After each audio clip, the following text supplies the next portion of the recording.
We got a full-on trailer for Batman The Long Halloween, as well as a rating for Part 1 and Part 2, so let's break it all down.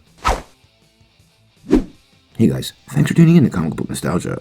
I'm CB Nostalgia, and we have a first trailer for Batman The Long Halloween. Well guys, it kinda came out of nowhere, but earlier today we actually got our first trailer for the upcoming animated feature Batman The Long Halloween, and it's awesome. I posted a link down below, and I'm going to recommend you go check it out, and then come back while we break it all down. Now before we do that, make sure you hit that like and subscribe button, and ring the bell for all the updates. Also, don't forget about the big giveaway. We're going to give away this PlayStation 5 at 25,000 subscribers. All you have to do to get in on the giveaway is be a subscriber and leave a comment. Well guys, we actually got our first full look at Batman The Long Halloween, as well as ratings for both Part 1 and Part 2. So before we dig into the actual trailer, the rating for Part 1 and Part 2 is actually different. Part 1 of the two-parter will be rated PG-13, but more interestingly, Part 2 is going to be rated R. If you're pretty familiar with the comic, if not, I put a link down below. This shouldn't surprise you at all. This is a rather violent Batman story with tons of murder. Now, as far as the trailer goes, I gotta say, I really like what I saw. We got quite a few first looks at various characters in the film, and everybody really does look great. First and foremost, Jensen Ackles' Batman, I just love.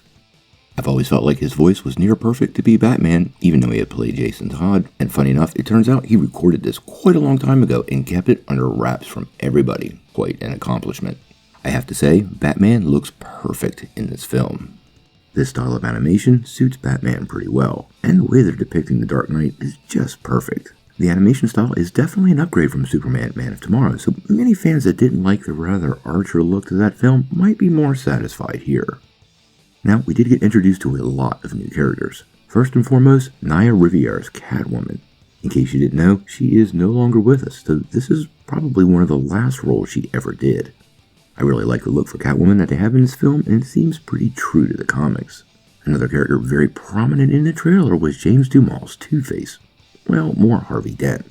And once again, they seem to be remaining pretty true to the comics here. I'm not going to give away any spoilers, but Harvey is key to this story. We also got introduced to Troy Baker as the Joker, which I really like what we've seen so far, as well as several other characters, including Carmen and Alberto Falcone, and Solomon Grundy.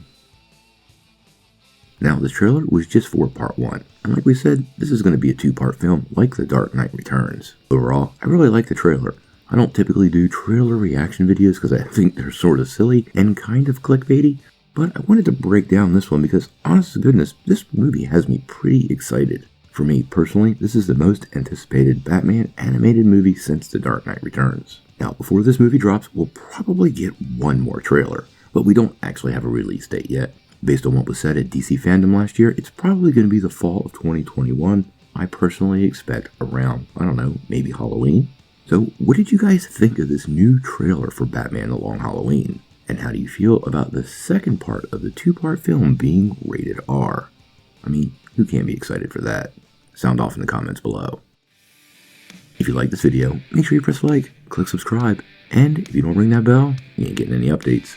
Peace.